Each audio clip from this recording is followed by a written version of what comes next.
So today was actually my first day where I had an interview, and I thought I'd talk a little bit about that and give you some tips, just based on things that I've sort of noticed as I've been going through the process. I have been looking for a full-time web developer position or mobile developer position. I'm sort of open to both at the moment, and I sent applications off over the weekend, and it's now Tuesday, so this is my second working day sort of in the market for a job, and I've spoken to a lot of different recruitment agencies as well as had a few interviews. I've had 2 interviews in 2 days, and I'm going up to Manchester tomorrow for another one because the second of the 2 interviews they wanted to see me again. So I thought I'd talk a little bit about some interview tips and sort of what I've observed as I've been going through the process. Even though I've only been going through it for a very short amount of time, I thought it was worthwhile sort of sharing my thoughts and information, because a lot of things, even though they might seem sort of like common sense once you hear them, a lot of people do tend to forget them, and therefore it comes off sort of poorly to the employer, even if you can sort of, you do fit the role well on paper. You also have to come across well in person. So the first one I sort of noticed was you have to be positive, and if you can be positive and come in with a smile, and I know that's a really sort of obvious thing to say, and it's probably sort of a given, but you shouldn't say anything negative, even about anyone else or the company or even yourself, really, unless they ask you, what are your flaws. Then sort of try not to be too negative in any of the situations that is presented to you. So one of the things that goes along with being positive is that you shouldn't sort of brag or exaggerate or anything. Just say, try to make yourself sound good, but you don't need to lie in the interview, because that's really not going to come off well on you in the long run if you sort of advertise yourself as being better than you are, because they might put you into a role which isn't as well suited to you, and then you'll have to work really hard to catch up. Or even if it's really, really beyond you, then you might not be able to catch up in time. You might not be able to meet the deadlines. You might struggle more in that role if they do actually decide to give you the job. So that's really one thing that you should sort of be aware of, is to not oversell yourself to the point that it's going to be hard for you to catch up with what you're saying. You can do that to a certain point, but there's definitely a fine line between making yourself sound good to an employer and just exaggerating it to the point where you really sort of are just plain lying to them. So the next one, again, it's sort of a kind of common sense one, but a lot of people maybe come across as being sort of rude in an interview, even necessarily without meaning to be, just through their actions and things like that. Just if you really make it a priority to be polite and positive, then you're going to come across a lot better than a lot better than they thought you might be when they initially read your CV, in fact. So that's a really important point. And by being polite, I mean things like, don't interrupt the interviewer when they're talking to you. Save your questions until the end of the interview, because they'll almost always give you a chance to ask questions. In both the interviews that I had today, they both said, okay, so what questions do you have for me? And it's a good idea at that point not to say things that are really obvious, like what are my working hours or what's the dress code. You should ask things like, is there any possibility of moving on in my career? Is there any possibility of getting promotion or things like that, maybe, if that wasn't covered in the interview or whilst you were talking with the recruiter, because that's really sort of how you're going to be connecting with the majority of employers, is through the recruitment agencies, because software, at least the software industry, is very recruitment driven. Maybe with other things, other fields, that might not be so relevant, but for me, because I'm applying for a developer position, then the sort of software industry is the one that I'm going to be going into. And one thing that I try to do when I'm going into an interview is actually give the interviewer some time to talk, and then try to mirror what he's doing, the way he acts. If or they act, if it could be a man or a woman, but it could be that they speak quietly and seriously.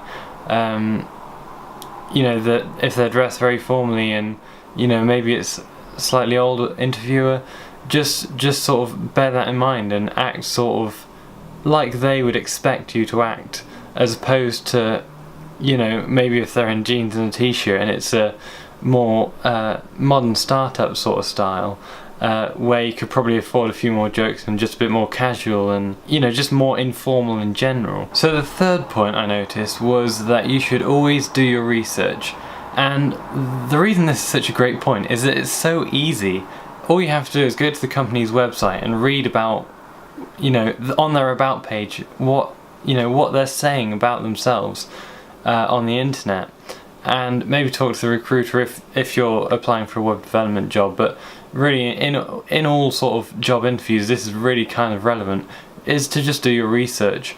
And by that I mean you want to find out the company information, and really, as the more information that you can find about how they try to appear in the public eye, the easier it's going to be to talk to your interviewer, because you're going to know that company a lot better, and it's going to be easier to form just better responses to their questions in general. So the next point I thought of was sort of an optional one, because it depends who you're being interviewed by, in the sense that if it's a more traditional kind of company, or whether it's a sort of modern cutting edge tech startup, because those two are sort of very different in this respect. But traditionally, if you're applying to a more traditional company, and also other industries other than software and development, it's a really key point to be professional, because even though you might think the way you come across, the way you actually look, shouldn't really matter that much, they shouldn't really discriminate or make a decision based on how you look. The fact is that it makes a better first impression if you dress the same way that they do, or maybe slightly better.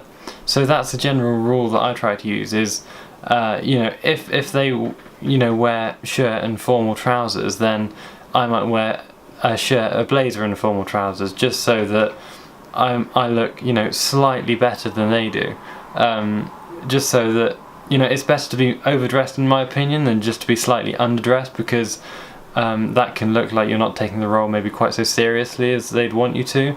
Even though you might act very serious and you might take it very seriously, just the way that you dress can really seriously affect that first impression, which is obviously really important to get right, because you've only got sort of one shot at that.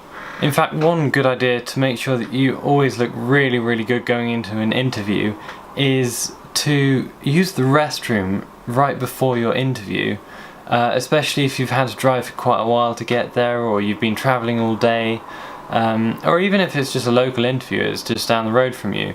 It's always good to go into the restroom so that you can look at how you look, really, and if your hair's a mess or something, and you can do anything to sort that out, or you've come prepared and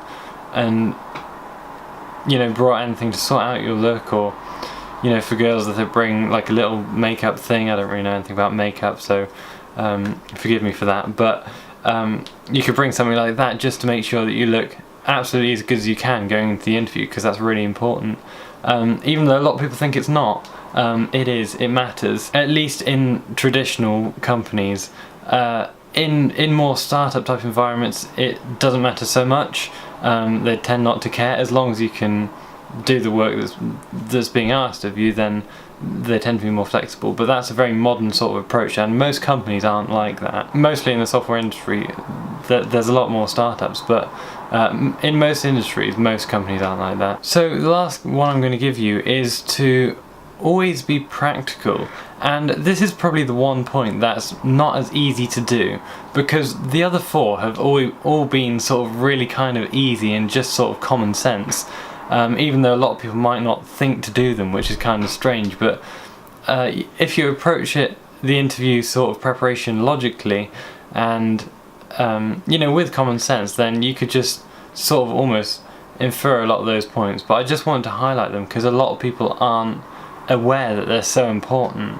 But by being practical, what I mean is try to have smart sort of responses, and I know that's sort of really kind of difficult to do. I mean, if they bring up something like the salary, for example, you don't want to say, a specific offer straight away. You want to sort of try to be reasonable. So just try to say something like, that they're going to make a fair offer, and based on the position and the criteria involved with that, and you're just going to make an informed decision as to whether to take that role or not, when that time comes.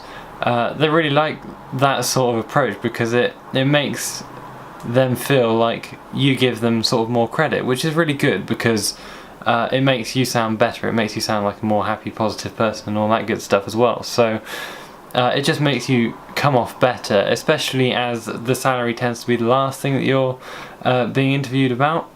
And you always want to leave with a good impression. And if the final question that they ask you is about the salary, and then you say, oh well, I'm not working for less than £50,000 a year, and then you walk out, that could leave quite a bad impression if they're actually planning to offer you half of that. So just bear that in mind when you're especially getting towards the end of the interview. You really want to try to make a good final impression as well as a good first impression, because they're both really important. That's the last thing that they're going to remember of you, that final thing that you say before you walk out of the room. So I guess that's sort of a little bonus tip. But thanks for watching. These are just my tips and advice, given the fact that I've just done a couple of interviews now, and I thought that might help some people, so I thought I'd try to share that.